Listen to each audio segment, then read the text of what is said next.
college they wanted to attend. Perhaps they picked a parent's alma mater, or one based upon location. And after choosing a college, most settled on their major, but usually not right away. And that choice is too often driven by current interests or the persuasion from a friend to declare the same major. Finally, somewhere near or even after graduation, they then picked their career. They embarked onto the job market expecting to get hired given their education. But in today's economy, that is a rude awakening for students and parents alike. 33% of college graduates are still underemployed well into their 30s. Most graduating high school students today make these choices in the same order. But when we ask self-aware, mature adults what the selection order should be, they respond without hesitation. Choose an initial career first, a college major second, and the college itself third. This order just makes sense. Your career choice dictates what major to pursue, which in turn helps identify the best college or training choice. Our educational system is very well intentioned, but incredibly misaligned. The truth is, the pendulum has swung too far toward college preparation and away from career preparation. We encourage a college-going culture even as early as elementary school, with university pendants decorating second-grade classrooms, and an exorbitant amount of time in high school is spent on college application essays and the FAFSA. At some point in recent history, we have transitioned from asking the more important question of what do you want to be when you grow up, to now asking where are you going to college? The problem isn't that we need more students to attend college. The problem is most are not finishing. Enrollments in colleges and universities have reached an all-time high, but over 45% of students who enter are not completing their degree. Often, this is because they are juggling too much. They discover they picked the wrong major or attended the wrong institution, or they don't see the connection between their classes and the job market. In fact, for most college dropouts, they simply lose interest. For every young person in America, whatever their background, one of the essential purposes of schooling should be to help them develop the knowledge and skills needed to search for and obtain work that they find satisfying. But instead, when students finally make it into a college classroom, most arrive without any career direction or idea of what they want to get out of their collegiate education. They amass an insane amount of student debt, taking classes that have little application to their future goals, and far too often with no credential to show for their efforts. By comparison, the Swiss education model uses a nationwide system that matches high school students with training, jobs, and education, which keeps their older teenagers engaged. The Swiss have made learning to work and learning about work central to their education system. Many 16-year-olds in Switzerland already have secured apprenticeships embedded within their schooling, and all this has resulted in a youth unemployment rate below 4%. In fact, education works differently throughout the rest of the developed world. At the end of the day, about 40% of Americans earn a college degree, similar to other countries. But the difference is how many students make an attempt but drop out, costing students and taxpayers billions. America today has the lowest college completion rate in the developed world. But research shows that students who enter college with an informed declared major are far more likely to take the right classes and graduate by double than those who wander through the maze of educational choices. This simple flip of the college decision-making paradigm is the first step in how every student in America should approach their education. Students are more likely to complete their post-secondary education or training if they enter college with three things. First, a carefully considered career path. Second, an informed major or affordable training program that match their career and life goals. And third, a unique skills-based education plan that facilitates successful entry into the job market. That's impossible, you say? It's not, as over 150 high schools across the country are discovering as they help their students get focused in the 9th grade and then stay focused in the 10th, 11th, and 12th grade. With this focused effort, they'll graduate from high school with a 10-year career and life plan that is the blueprint to developing the skills to be employable in a highly competitive global workforce. For the sake of our students, our families, and our country, we can't afford to get it backwards any longer. It is time to flip the college decision-making paradigm and help students understand the most direct route to a self-sufficient future.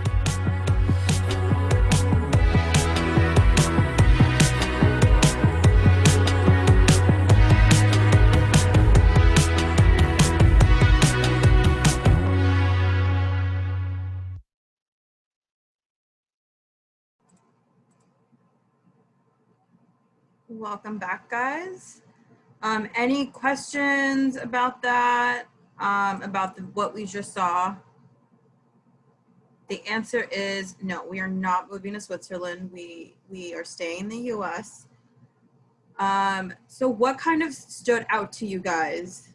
There's quite a few things that stood out to me, but any, we want to have just a quick discussion on this if you want to drop it into the chat.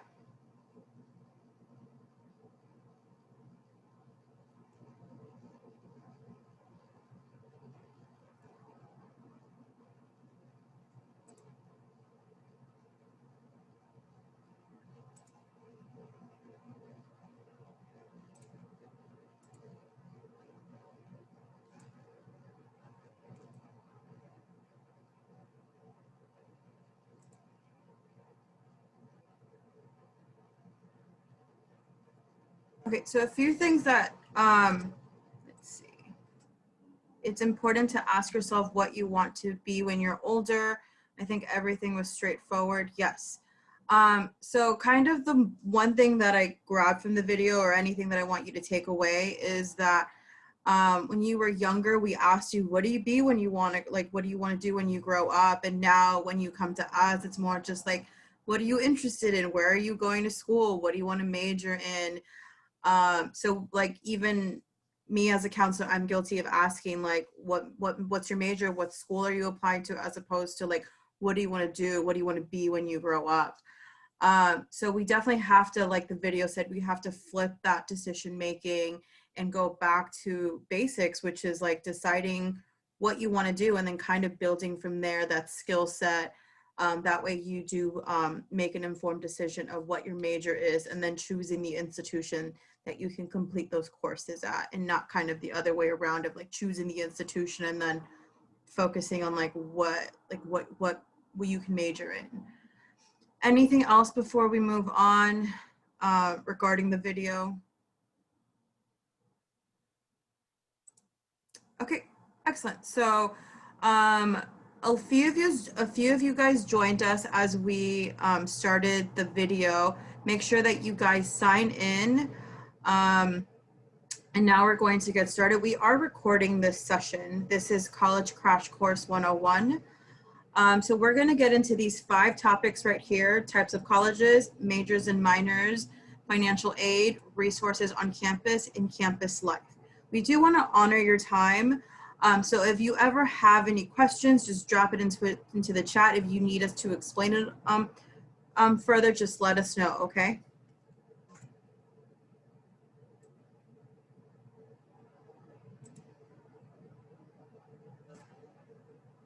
Okay, so Kim and I will be discussing types of colleges.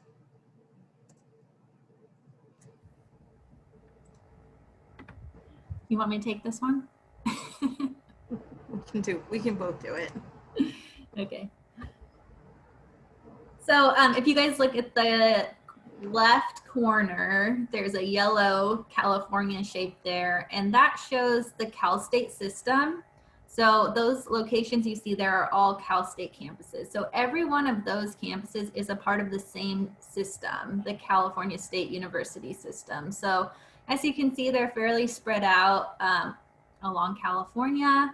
The Cal State app, you know, it's available October 1st. It closes November 4th. So that's for this school year if you're planning on attending college next school year.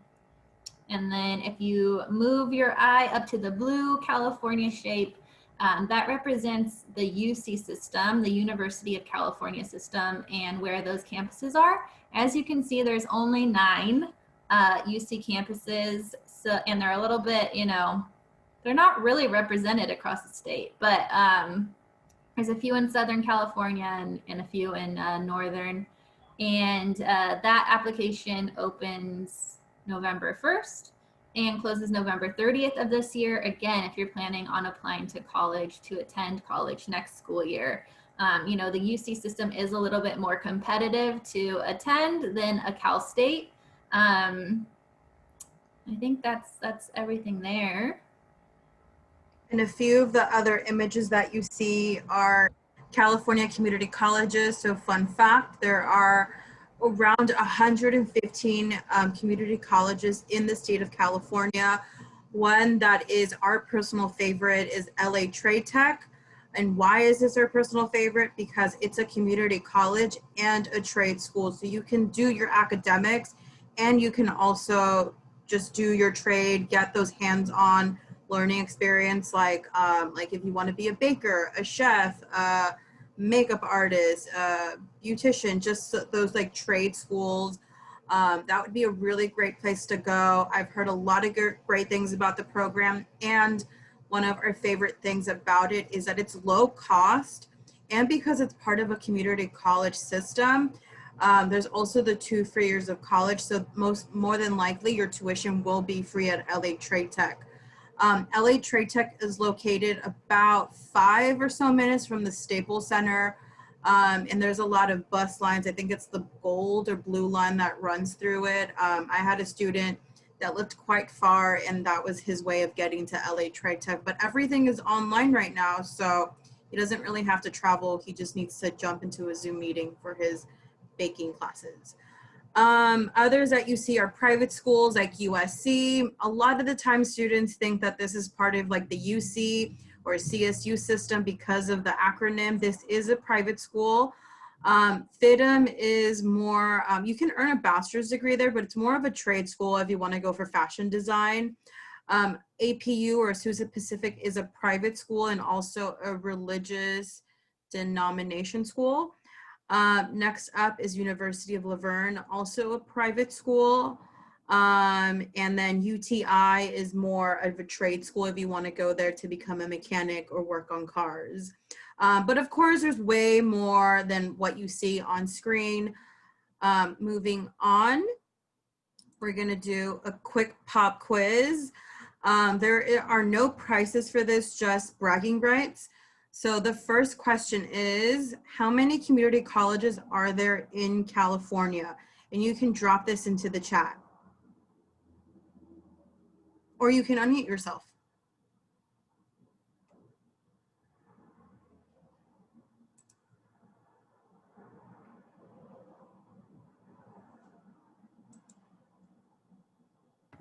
Allison mentioned it. Anybody remember?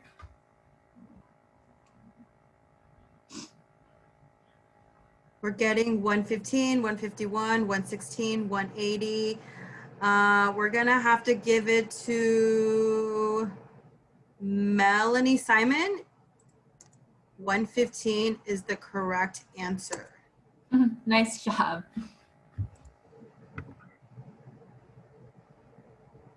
All right, number 2, how many universities are there in the CSU system? We did not go over this, but Kim did say that there are more CSU or universities in the CSU system than the 9 in the UC system. So just take a wild guess. Ooh, I think I see some right answers.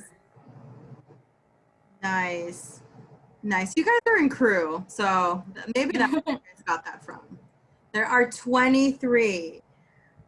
So good job there. Number 3, what is the name of the trade school that is also a community college?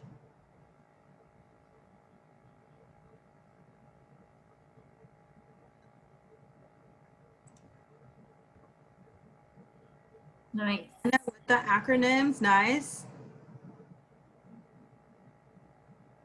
And there was also a question in the chat from Sarah about what programs LA Trade Tech offers. They have quite a few.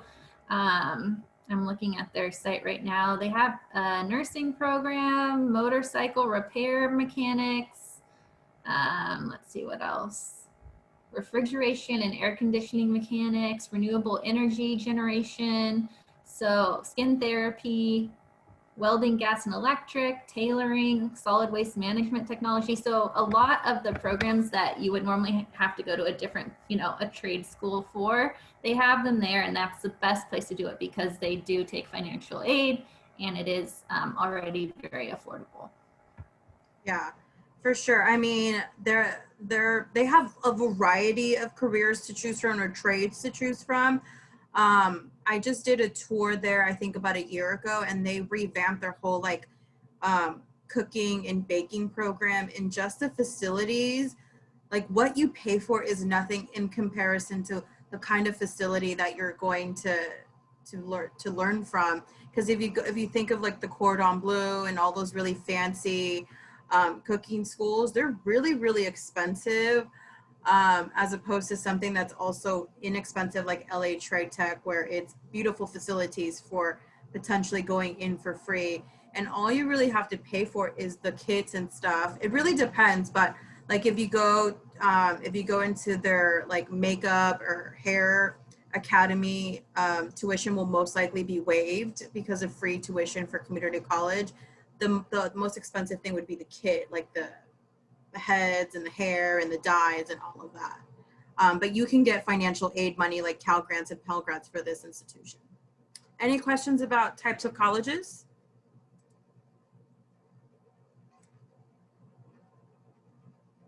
Okay, we're gonna move on to majors and minors. All right, so a major, well, you guys can read that. So it's basically the courses you have to take at your college in order to receive your degree or your certificate in that subject area, right? So some examples here are accounting, chemistry. My major was psychology. So basically the classes I had to take within psychology were things like psychology of the family, social psychology, child and adolescent development, industrial and organizational psychology. So basically they're all different types of psychology. And there is some leeway on like the classes that I got to choose. There were some options of what psych classes I wanted to take, but there were just like a certain amount of psychology units, classes or units that you had to take within your major to get your degree. So that's kind of how that works. Is it's all like if you're a business major, you're taking accounting, you might take some classes in marketing, business management, like all related to business, but just kind of a little bit different areas within that subject area. And then a minor, you can choose to have a minor. It's not mandatory. Some people choose to have a minor to add training in another discipline. So for example, I had a friend in college who her major was psychology, but she got a minor in art because she was interested in doing art therapy. So she thought, well, if I have a major in psych and a minor in art, you know, that will help me go into what I want to do, be an art therapist.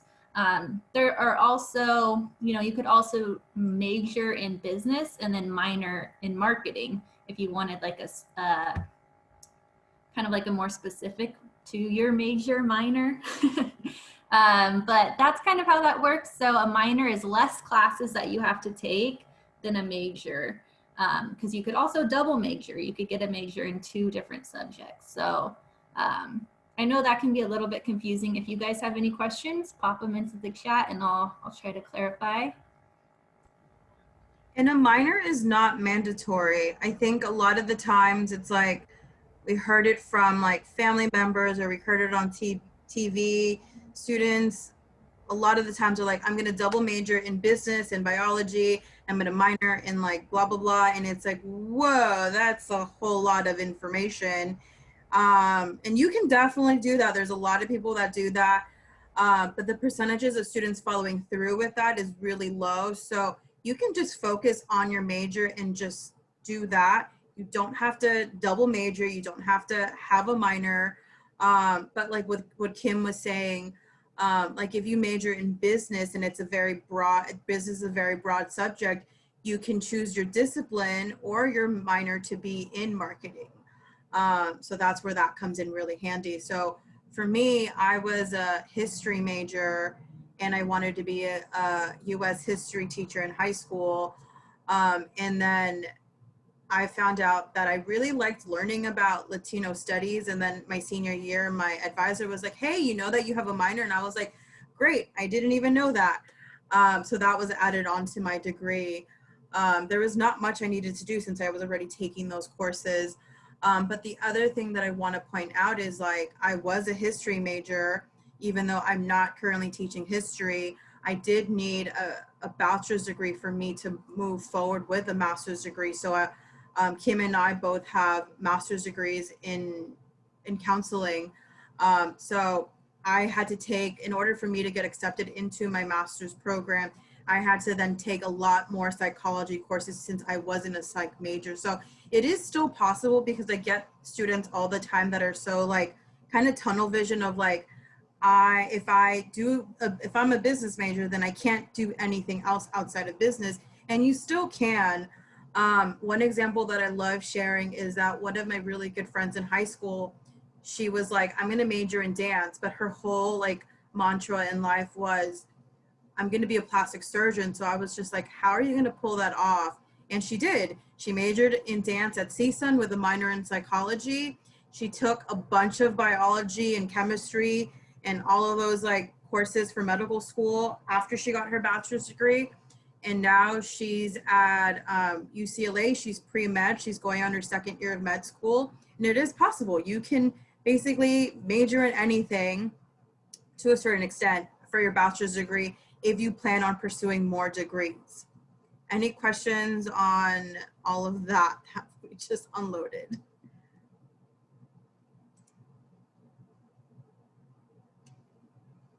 Okay, and even if you do, if you think about it later on, that's okay, just drop it into the chat. We're gonna do a pop quiz now.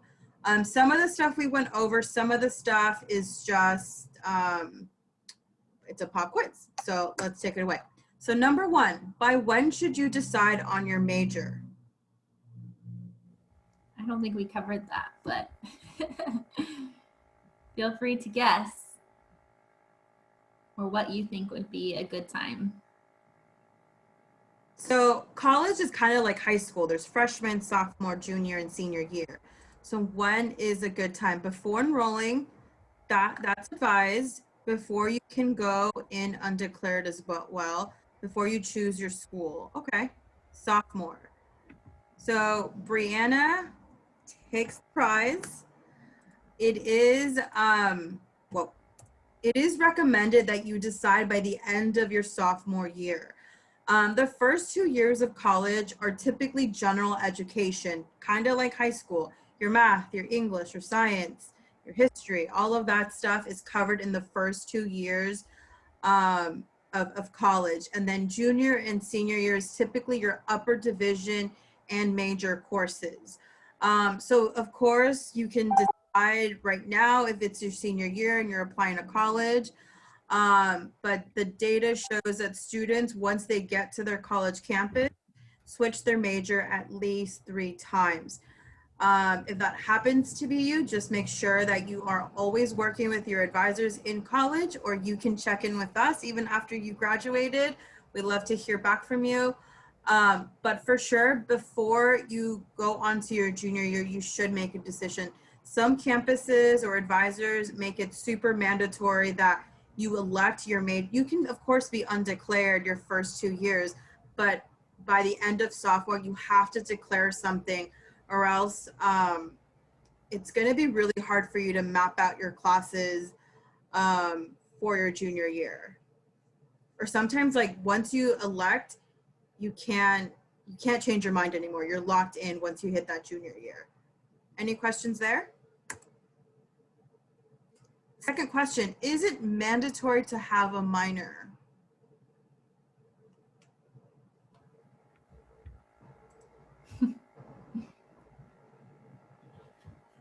No, it is not mandatory, and we did cover this.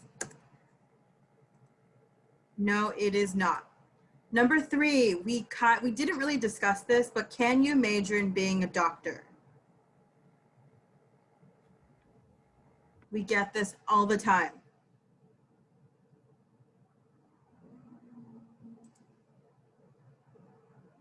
Okay, so I'm briefly going to touch on this. You cannot major in being a doctor. Like, you can't say, like, I'm going to go to UCLA and my major is doctor or medicine. It doesn't really quite work that way. In order to be a doctor, it's going to take some time. You have to go to med school. Med school is not your bachelor's degree. So first you got to start off with the basics. It's kind of like high school. You have to start with, typically most doctors not all, major in biology or chemistry, or in my friend's example, in dance, and she figured that out. But you cannot major in being a doctor. So you start off as a bio or chem major. Then you take, I think, your MCAT, which is a medical med school exam, and then you have to apply to medical school and do your residency and all of those fancy terms that you hear on Grey's Anatomy and all those shows. But your bachelor's degree, you cannot declare being a doctor. Does that make sense? So the answer for this one is no, but most are biochem majors. Number 4, another popular question that we get, can you major in being a lawyer? And this is kind of a tricky question.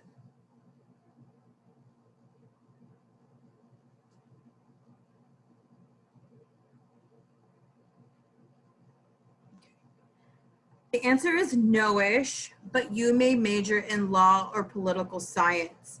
It really depends on the institution. Like Pierce College offers law, but Valley College, I believe, doesn't offer law. They offer political science. Political science, law, they kind of go hand in hand. Sometimes there's criminal justice.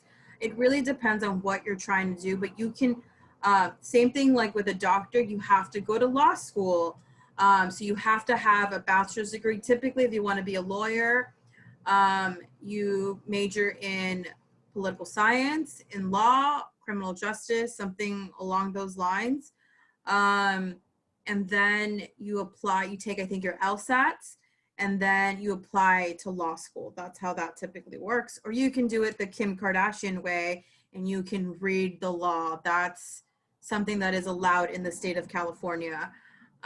Any questions there? Okay, so we're gonna move on to our next topic.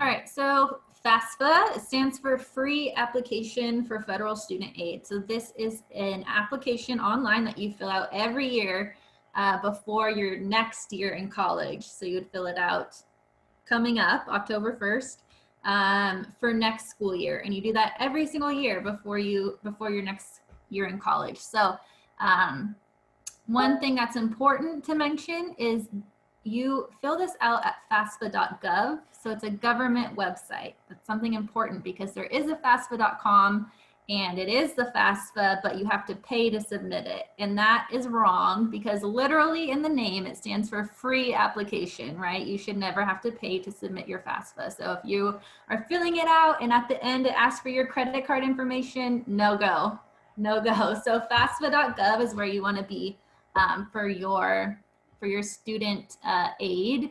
And when you fill out the FAFSA, it does connect you to all of the grants that you could be eligible for through the state of California and through the federal government. So it's kind of a one-stop shop for grants, and grants are free money that is given to you that you don't pay back. The DREAM Act is an application online as well. It does connect students to aid that they're eligible for through the state of California, but this is for students who identify as a dreamer or an undocumented student. So if you are undocumented, you would fill out the DREAM Act, not the FAFSA. And something that I hear all the time from students that graduate are like, I didn't get my FAFSA money, like what do I do? And FAFSA is not the one that awards the money. FAFSA is just an application. So keep that in mind. So FAFSA, you basically tell them all your financial information, info about you, where you're trying to go to school. Once you get accepted to a university or a college, then that institution will create an award letter. That institution communicates with FAFSA, and then the institution will let you know what money you qualify for. And that is loans, money you have to pay back, free money like Cal Grants, Pell Grants, or any money that the institution is awarding you for having good grades or for maybe having financial need. So always, it's never FAFSA that you need to contact for your money. it's the financial aid office at your institution. Because I get students all the time that they call them and they're like, yeah, you have to call the financial aid office at your school. So one thing to remember when it comes to financial aid is that the institution is the one that awards the money. Okay, ready? Any questions there? Ready for a pop quiz again? Okay, we're just doing a lot of trick questions today because we didn't really go over them, but I think I mentioned it, but it was okay. Cool. So number one, when does the 2021-2022 California DREAM Act and FAFSA application open? And this is standard across the US. Kayla got it. She has her bragging rights.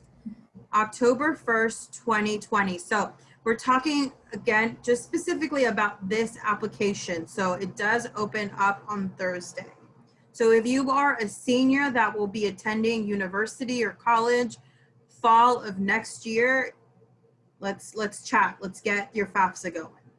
Number two, what is the priority deadline for the 2021-2022 DREAM Act FAFSA application? Priority deadline. Who's gonna get their bragging rights today?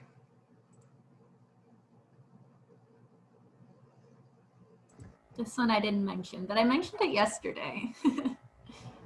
So maybe if you were here yesterday. It's a 6-month window, so wild guess.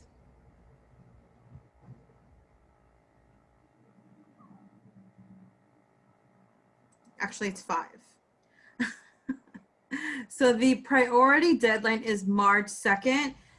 Those are 2 dates that you have to remember. They haven't really changed in the past 3 years. The only thing that's really changed is when the FAFSA opens up, because it used to open up January 1st, but they changed that 3 years ago. This deadline has not changed in a while. This deadline is so important. So a quick story about me is that it was my senior year in college. I basically got paid to go to school.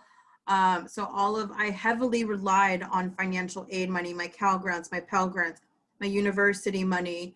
And I had a paper to do, and I decided to submit my FAFSA March 3rd at 12:06 a.m.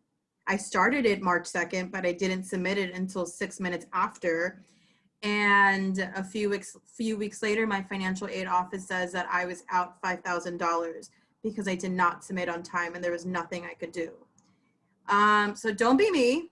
Don't mess with free money and just get it in when it opens up. And the other cool thing about the FAFSA is that it does require tax information, but it requires tax information from 2 years ago. So more than likely, you've already filed those tax documents. So for this application, it's asking for 2019 taxes, which we should have filed earlier this year, I believe. But even if there's a tax issue, let us know and we can still work it out and get you filing your FAFSA. Okay, number 3, if you identify as an undocumented / dreamer, what application do you fill out?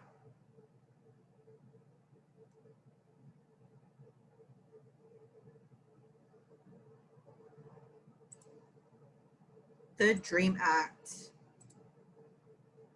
The California DREAM Act, again, is a California application. The state of California does protect our undocumented and dreamer students, so we are very lucky that we can provide these students financial aid. There are other states that unfortunately don't offer the amount of support that we do.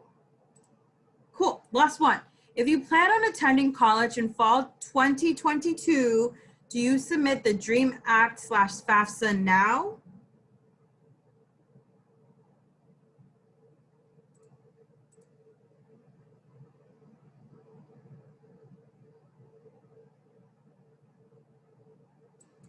Look at the year. The answer for this is no. Your filing window opens next year. If this was fall 2021, then it would have been yes, but it's fall 2022, which is 2 years from now. So your filing window is a year from now. So those are for like our sophomores. Does that make It's a tricky one. Ha, gotcha. All right. Moving on to our next topic, resources on campus. So there's a lot of resources on campus, and it's good to know what's available to you, right? And these are just a couple. There's going to be more than this on your college campus, but these are a few that I thought are important. So there's almost on every university campus, there'll be a health office. So if you're sick, you can go there and get free medicine. If you need a vaccination, you can go there. And another cool thing about the health office is they usually offer free counseling. So if you want to see someone for, you know, mental health counseling, someone to talk to, it's usually for free in college. So that's pretty cool. Another resource on campus is the Writing Center. So there is a writing center. Usually it's found in your school library. There's like a little office, and a lot of the people that work there are students that are just really good at writing, and they can help you with writer's block. They can proofread your essay. They can help you make an outline, and you write a lot of papers in college. Pretty much across the board, no matter what major you are writing a lot of essays and a lot of papers, and usually in your last year, you have to write one really big thesis paper. So it's important to know that the Writing Center is there to help. Some of my classes required me to go to the Writing Center to meet with someone, to have them, you know, check out what I had, give me some tips, some editing. So that's a really cool resource that's available. The Career Center, most schools will have a Career Center on campus. They can help you pick a major, explore careers within your major, discover strengths and talents. Sometimes they'll have different like quizzes you can take to see like what your strengths are. Help you find jobs, find internships, and they can help you with your resume, interviewing, all different kinds of things. I went to the Career Center quite a few times when I was in college for help with my resume. I remember doing like the Myers-Briggs personality test there. They can help you do like with mock interviews. So they're a really, really great resource as well. Also, if the Disability Center, all colleges will have a Disability Center. It might be called something else, but they do the same things. So they provide accommodations for students with disabilities. So if you can go in and say that you have a disability or provide them with a copy of your IEP, they can sometimes allow for someone to go with you to your classes to take notes for you. If that's an accommodation you need, maybe you break your arm one semester and you're like, I can't take notes. You know, they might be able to send someone with you to class to take notes for you. Have audio recordings of lectures if that's something you need. Maybe use of your laptop if that's not normally allowed in your class. Maybe for you it would be based on your accommodations. Maybe you want to take your exams in a quiet room without other people. They can help you figure out, you know, what accommodations you need and making those possible for you in the classroom.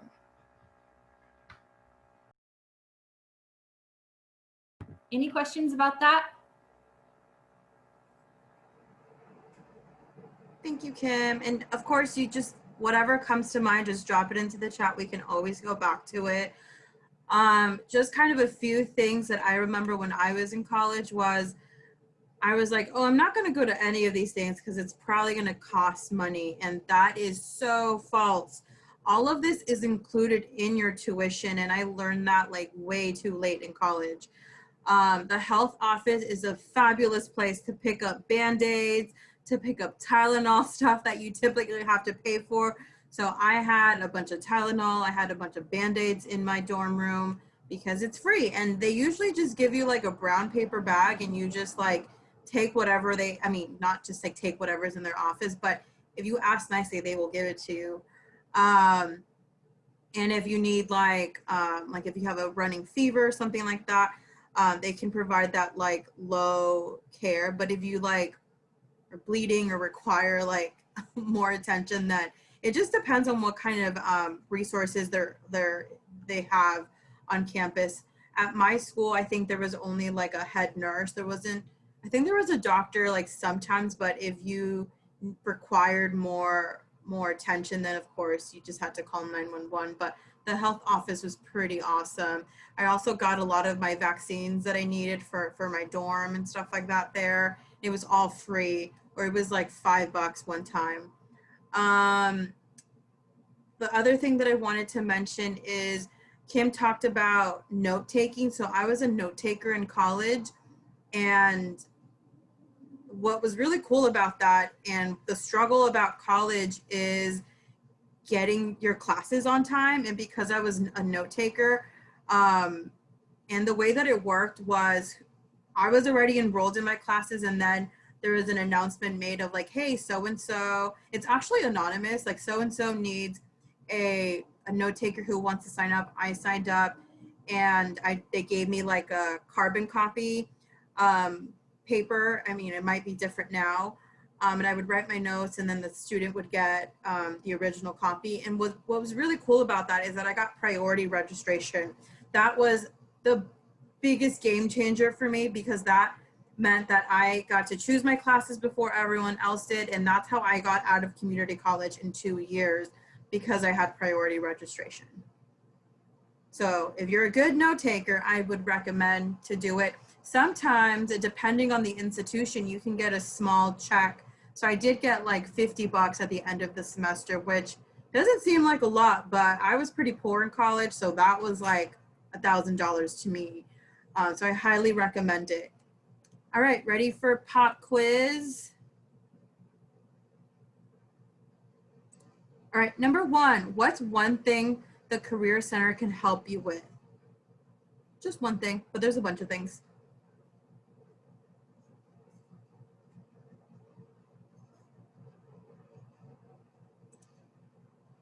Help choose a major, Career Center. And then Chelsea asked, you can be a note taker in community college. Yeah, you can be a note taker at any institution. Internships, yep, all of these are right. Choosing a major, finding an internship, writing a resume. Number 2, where is the Writing Center typically located?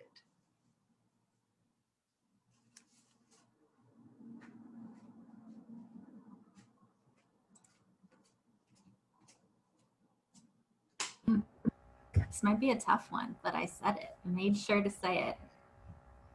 It's usually nice. Chelsea got it, library. A lot of schools, I don't know where the money's coming from, but a lot of schools are revamping their libraries, and they're these beautiful cathedral, like I remember I went to San Francisco State. It was beautiful. It was like glass and just awesome. CSUN has pods. I mean, obviously we can't use them, but super cool, where you could take a nap and not have to like go home. So the Writing Center is typically at the library on campus. What my experience was is that each kind of major or building, so each building is usually like the engineering building or the history building, was that each of those buildings had a Writing Center for those particular subjects. So that was really, really cool, where it wasn't like super bombarded by all majors. What is one accommodation the Disability Center can provide for you? And the answers can vary, so there's no one answer. Taking notes, most definitely.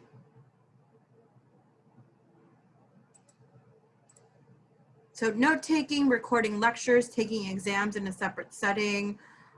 So the Disability Center is not just for IEP and 504 students. Like Kim said, if you break your arm, you just show up with a doctor's note and just say, hey, I need some support. I need a note taker, or whatever it is that you need, and they can support you with that.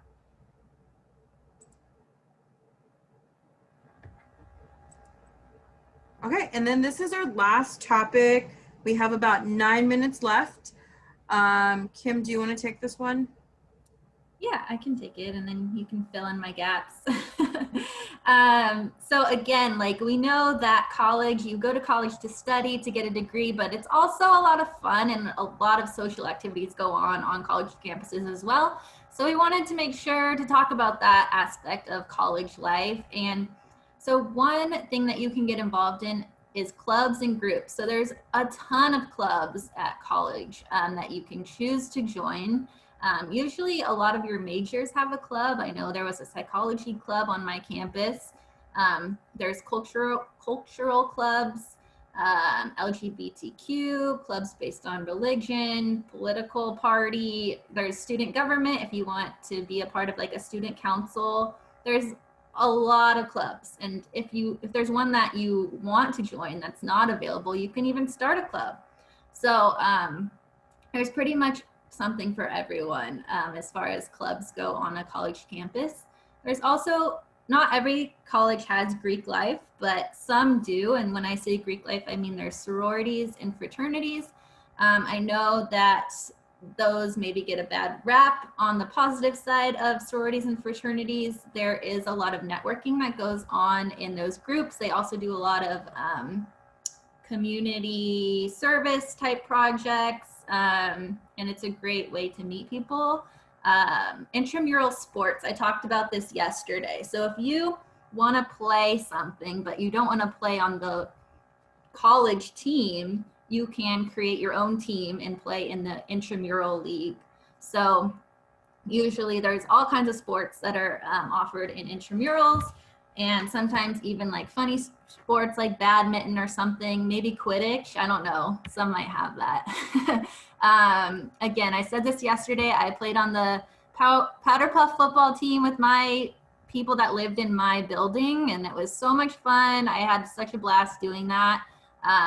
And you can like get your professors on your team, you know, you build your own teams, and it's all just like a league for fun. Jobs on campus. So on your college campus, there's lots of job opportunities. You can work in the college bookstore. You can be a tour guide, you know, showing prospective students around. You can work in the post office on campus. You can work in the cafeteria or one of like the eateries. You know, maybe there's coffee shops on campus you can work in. There's also campus safety. A lot of the like security guards on my campus were students. So there's a lot of options for sure if you want to have a job on campus. And the cool thing about working on campus and not off is that they're usually very flexible with your schedule, right? They're going to work around your classes. They're going to understand when it's finals week. So I definitely recommend having a job on campus over, you know, finding something off campus.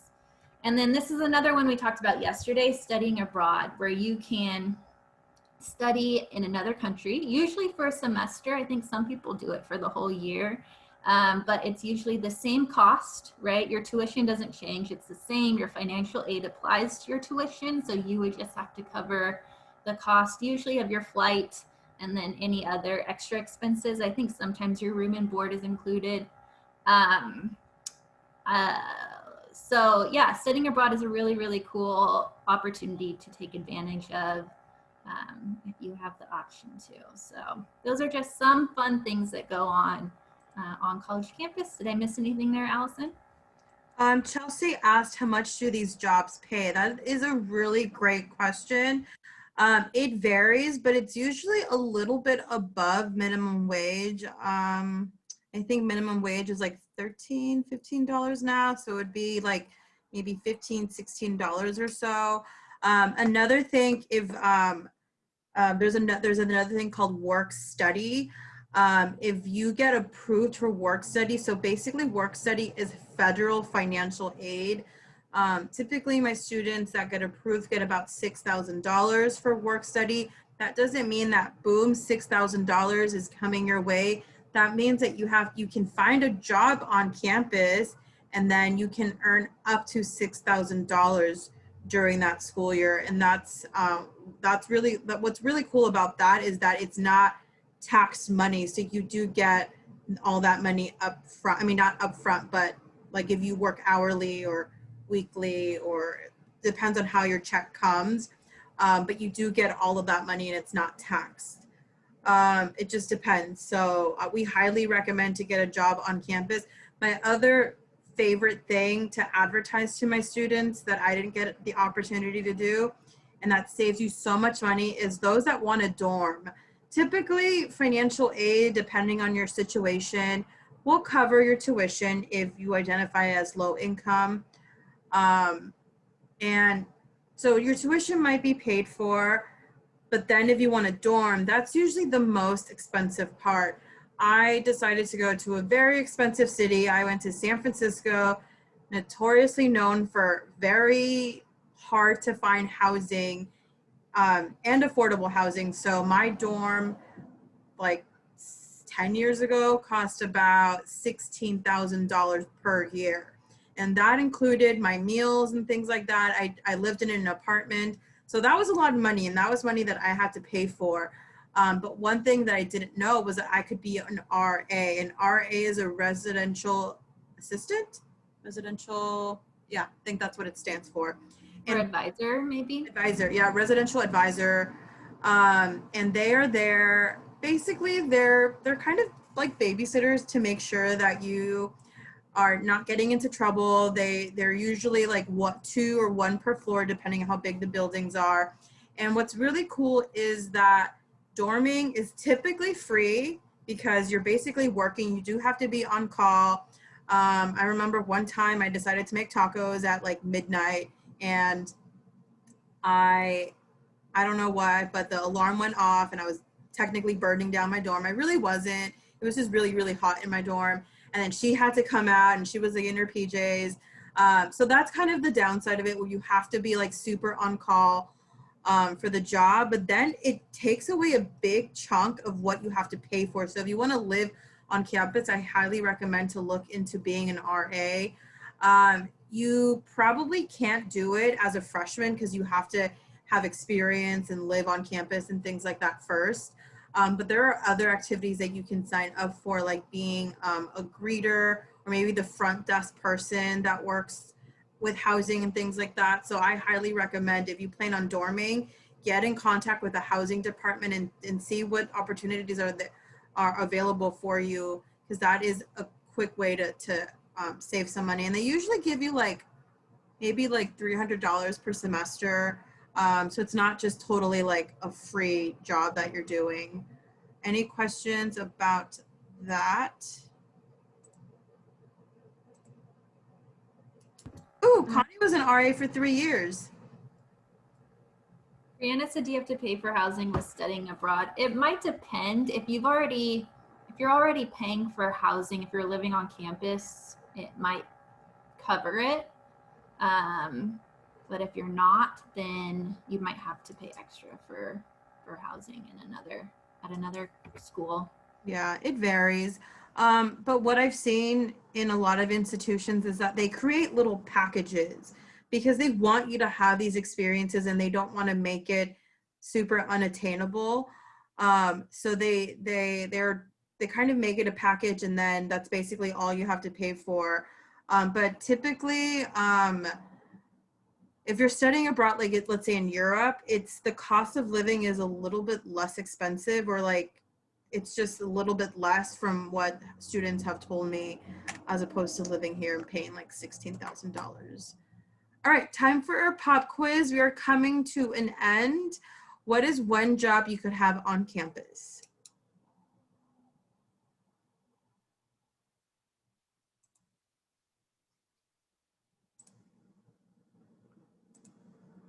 Being RA, the bookstore, all excellent answers.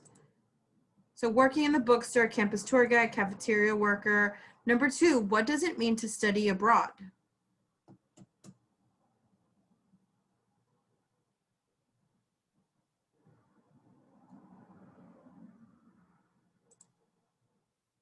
Outside of the campus, studying in another country? Yes, all of those are correct. Study at a school in another country.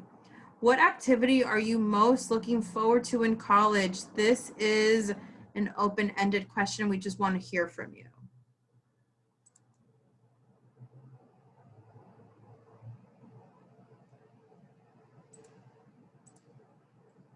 So just drop it into the chat. What are you looking forward to college? Keep it appropriate.